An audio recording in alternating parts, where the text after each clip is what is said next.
The world is always divided into labels: rich and poor, developed and developing, first world and third world. But there's one label almost no one ever uses, even though it once defined half the planet.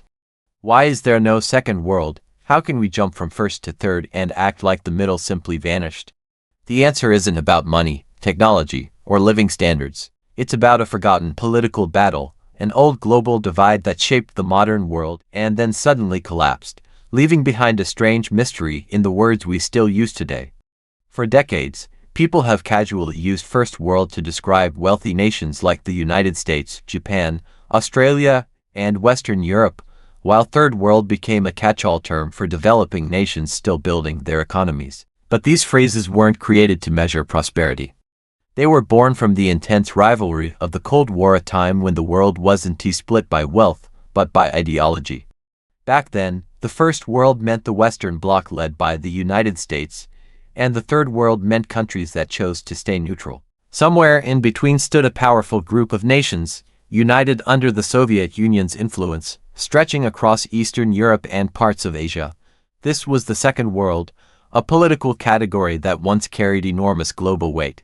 Yet today, no one uses it. It has vanished from everyday language, erased not because it was wrong, but because the world it described no longer exists. And to understand why this term disappeared and why first and third world took on new meanings, we have to go back to the moment when an entire geopolitical system fell apart overnight. When these familiar labels first appeared, they had nothing to do with development, wealth, or living standards.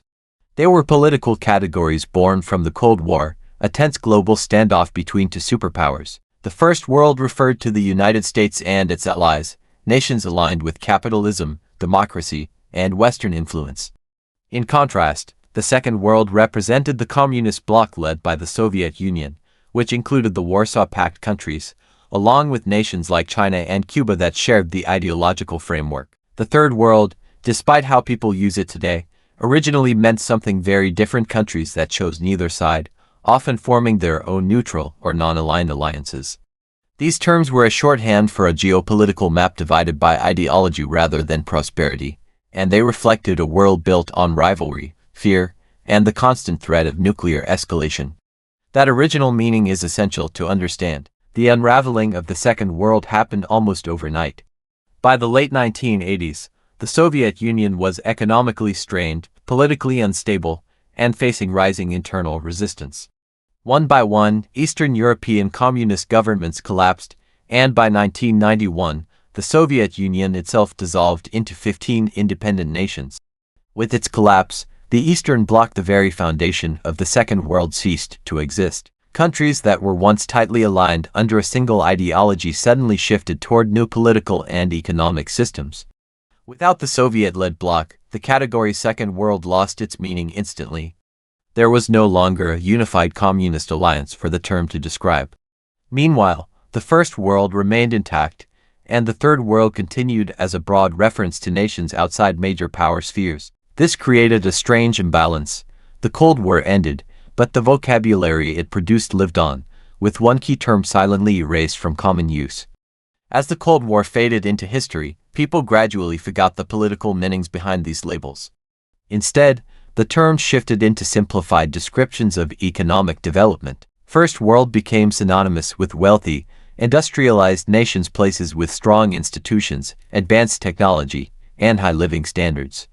Third World, a term originally meant for neutral nations, morphed into a label for countries with developing economies, often facing challenges like poverty, limited infrastructure, or rapid population growth. This transformation created an unintended gap in the framework. The original Second World, which once represented communist nations, didn't fit into the new economic definition.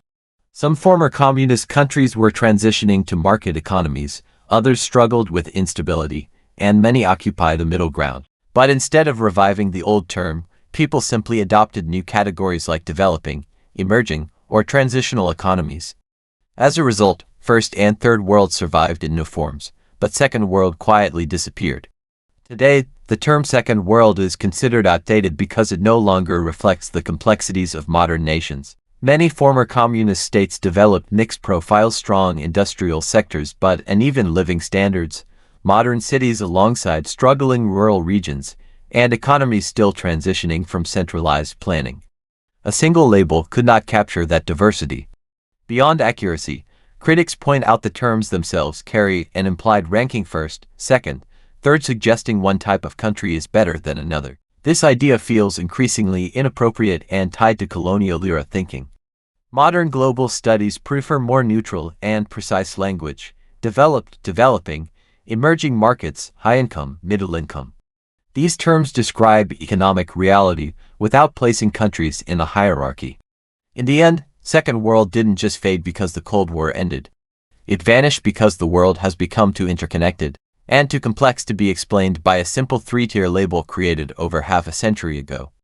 As the Cold War recedes into history, the term Second World remains a relic of a world that no longer exists. It reminds us that labels are only useful as long as the realities they describe are alive, and when the systems they define collapse, the words themselves can vanish almost overnight. Today, nations cannot be neatly categorized into first, second, or third. They are diverse, complex, and constantly evolving.